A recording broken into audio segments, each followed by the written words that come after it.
So here's my final review on the Moto G Stylus 5G 2022. It's probably the meh phone of the year. M-E-H, meh. There's nothing that's really outstanding about this phone in any way, shape, or form, other than it really is the only phone that fills the block in the lower price point of having a stylus. Yes, that's the thing. So ever since LG evacuated the space, there's no LG Stylo anymore. There's no Samsung Note anymore. They took over the S22 Ultra. There's no lower price Note. So basically you can spend $11.99 and get an S22 Ultra, or you can pay $449 and get this. The phone is overpriced.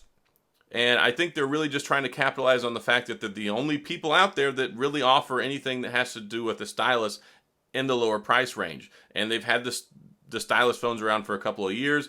It's just a very simple stylus. It does have some support. There's no pressure sensitivity. There's no smart features with it. It's just a cylindrical metal stylus that goes inside the phone. So that's really the only benefit there.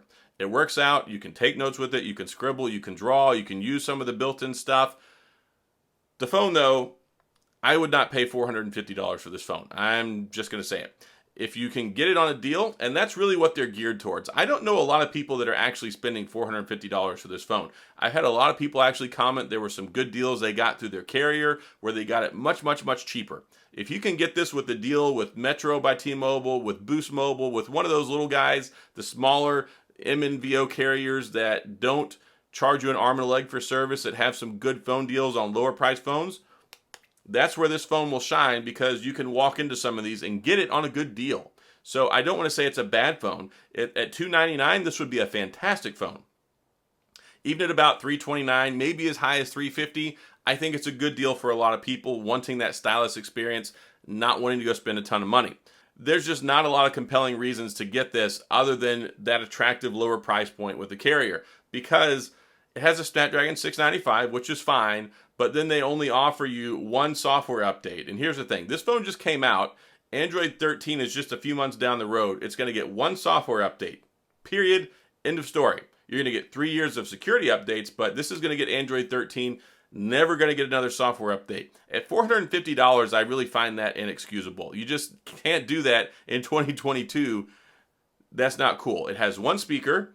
It does have a 5,000 milliamp battery, but it only has a 10 watt charging capability. So it takes about 100 minutes to fully charge this back to full. Now with 5,000 milliamps and a 695 Snapdragon processor, it's going to last you all day. So it doesn't necessarily need to have the fastest charging in the world, because you're going to be hard pressed to kill this phone very quickly. The battery life should be very, very good for most people. Video and camera capabilities are not that great either. It has a 64 megapixel camera, but megapixels don't make a camera. It just means that you can squish more pixels into an image, so if you blow it up on a larger screen, you can see it just as clearly as a smaller phone. The sensor in it, not the greatest in the world. It is very capable, though. You can take pictures with it. You can shoot video. You're limited to 1080p at 30 frames per second on the front and the back, which is kind of head-scratching because I get it. It's limited because of the chip on it, but it's one of those things where in today's day and age, it really kind of should have more, especially at $450. And I've had a lot of people say, look, don't be so hard on it. You can get it cheaper. Nobody's going to pay full price.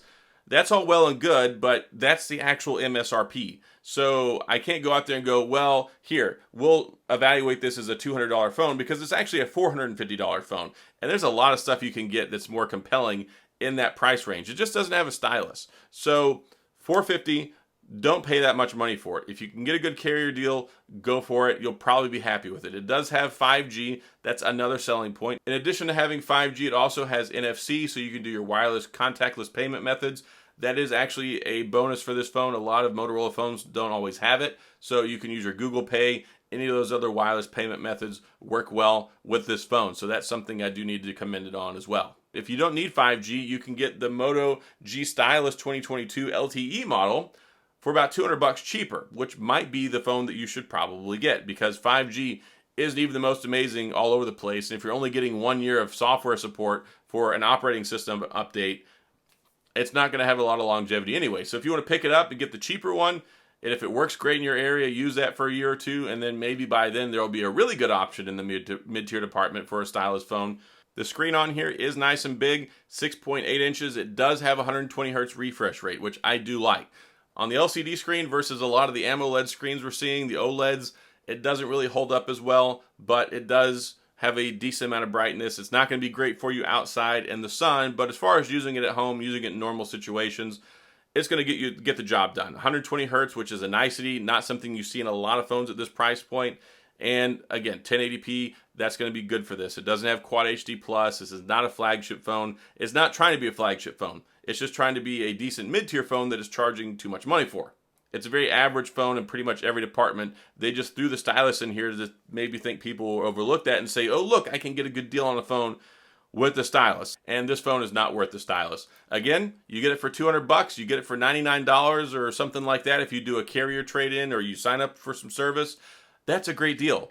And it's a very capable phone. It's something that will work well for you. Again, it's going to get one operating system update that guarantees a year, but you're also going to get 3 years of security updates, but their security update history is not very good. Motorola does not really give you the latest and greatest and the most feel-good when it comes to giving you security patches and hotfixes. So yes, 3 years of security patch updates with Motorola is not the same as 3 years of security patch updates with Google, where you're going to get them on a monthly basis. Also, it's running Android 12 right now, straight out of the box. Actually, a very decent bare minimum UI. It doesn't have a lot of bloatware. It doesn't have a lot of stuff on there bogging it down, clogging it up. 256 gigabytes of storage. It also has SD card support, so that's nice. And you get 8 gigabytes of RAM. So multitasking is actually pretty decent. You get a good big screen to do it with, and you can use a stylus. And you can consume a lot of content on here because you can sit there and watch it all day long because of the 5,000 milliamp battery. So I don't want to paint a picture like this is an absolutely terrible, horrible phone. It's just not a very good phone for $450, especially you could go get the Samsung Galaxy A53 5G, and they've had that one as low as $350 here lately. That competes with this directly. We're going to have the Pixel 6a just down the road at $449. You can get good deals on the Pixel 6 where they're having activation lowered prices for as low as $450 with Best Buy even here lately. So there's a lot of different stuff that's out there, or even a year older phone that might be from a near flagship caliber level with like a Samsung or an iPhone. Even the iPhone SE 2022 costs less than this. So there's a lot of options out there that give you more power, better camera, better versatility, better screens. They just don't have a stylus, and that's really the only attractive feature for this phone. So I don't want to make you feel bad. If you're interested in buying it and this is the phone for you, go get it. You may be happy with it. It may work out well for you. I wouldn't personally use this phone, but I use flagship level phones. Not everybody wants to spend $1,000 on a phone, and I totally understand that.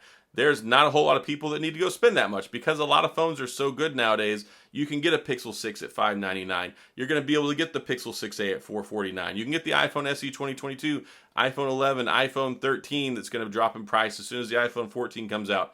There's a lot of ways these days you can get a really fantastic phone and pay a lot less money than you used to have to. You don't have to spend $1,000 to get a phone that's supported for a long time. Heck, the Samsung Galaxy A53 5G in comparison, about the same price, but also you get 5 years of security patches and 4 years of software updates. So when you look at 4 years of software updates and 5 years of security patches versus 1 year of software update, 3 years security patches, it makes it kind of hard to want to recommend a phone like this when you know that it's not going to be supported for a long time. So those are the concerns I have. So that's about all I've got on this phone. We'll go and wrap it up. If you're interested in the phone, then yes, it's definitely something that will probably make you happy, but there are a lot of things that I'm just not crazy about that make it really hard for me to recommend it unless you're getting it really cheap. Again, you get it for a carrier deal, go for it. Get a good deal on it, but do not pay $450 for this phone. The phone itself is not even the best build quality. It feels pretty solid, but the phone's made out of plastic. It has a plastic back. It has Gorilla Glass 3 on the front. IP52 dust and water resistance, which is basically nothing. And it doesn't have wireless charging and none of that crazy stuff. So it's missing a lot of features that would really make people kind of draw towards it. It does, again, have the SD card support, and it does have a headphone jack. So if you're holding on and you want to still use your wired headphone options, earbud options, this is something you don't get in a lot of phones. So it has a stylus, SD card support, big battery, and a headphone jack. So those are some things that might be appealing, that might draw you in, that might make you want to get it. $200, $300, you're going to be very happy with it. So that's all I've got. If you have any questions or comments, please feel free to leave them down in the comment section. I will get back with you. If you enjoyed the video, please hit the like and the subscribe button and the little notification bell if you want updates when new videos come out. And as always, thanks for being here. I appreciate you watching, and I'll see you guys next time.